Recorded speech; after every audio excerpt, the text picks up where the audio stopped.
This recording is part of the Trinity School Audio Library. All recordings are created for educational purposes to support students with disabilities and are not for profit. The Screwtape Letters by C.S. Lewis, as read by Luke Zedwick. Letter 16. My dear Wormwood, you mentioned casually in your last letter that the patient has continued to attend one church, and one only, since he was converted, and that he is not wholly pleased with it. May I ask what you are about?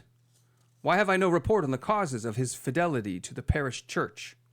Do you realize that unless it is due to indifference, it is a very bad thing? Surely you know that if a man can't be cured of church-going, the next best thing is to send him all over the neighborhood looking for the church that suits him until he becomes a taster or connoisseur of churches. The reasons are obvious.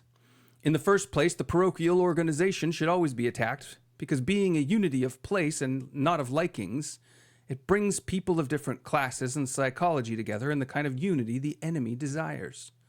The congregational principle, on the other hand, makes each church into a kind of club, and finally, if all goes well, into a coterie or faction. In the second place, the search for a suitable church makes the man a critic, where the enemy wants him to be a pupil. What he wants of the layman in church is an attitude which may indeed be critical in the sense of rejecting what is false or unhelpful, but which is wholly uncritical in the sense that it does not appraise.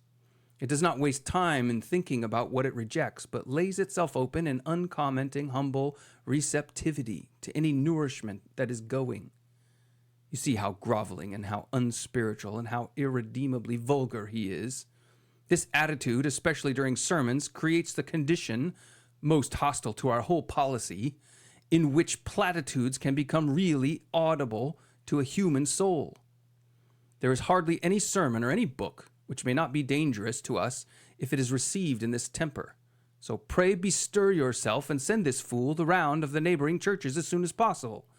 Your record up to date has not given us much satisfaction. The two churches nearest to him I have looked up in the office, and both have certain claims. At the first of these, the vicar is a man who has been so long engaged in watering down the faith to make it easier for supposedly incredulous and hard-headed congregation that it is now he who shocks his parishioners with unbelief, not vice versa. He has undermined many a soul's Christianity, and his conduct of the services is also admirable.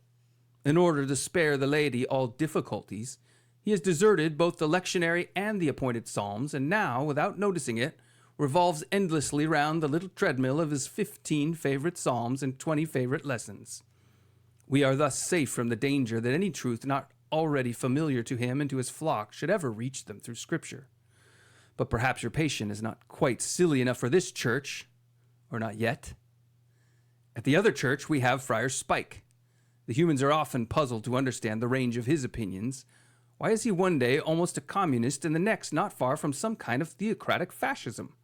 One day a scholastic and the next prepared to deny human reason altogether. One day immersed in politics and the day after declaring that all states of this world are equally under judgment.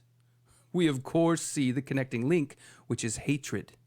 The man cannot bring himself to preach anything which is not calculated to shock, grieve, puzzle, or humiliate his parents and their friends. A sermon which such people could accept would be to him as insipid as a poem which they could scan. There's also a promising streak of dishonesty in him. We are teaching him to say, the teaching of the church is, when he really means, I'm almost sure I read recently in Maritain or something of that sort. But I must warn you that he has one fatal defect.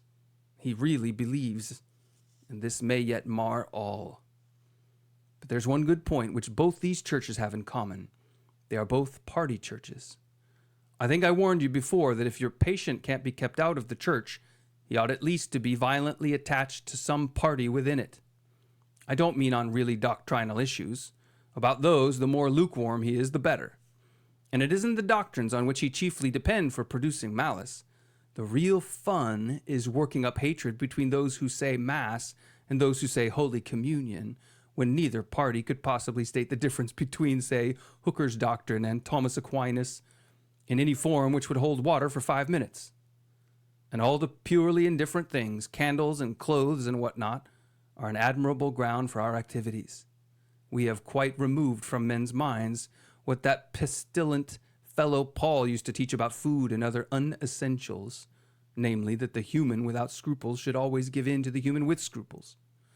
You would think they could not fail to see the application. You would expect to find the low churchman genuflecting and crossing himself, lest the weak conscience of his high brother should be moved to irreverence, and the high one refraining from these exercises, lest he should betray his low brother into idolatry. And so it would have been for our ceaseless labor. Without that, the variety of usage within the Church of England might have become a positive hotbed of charity and humility.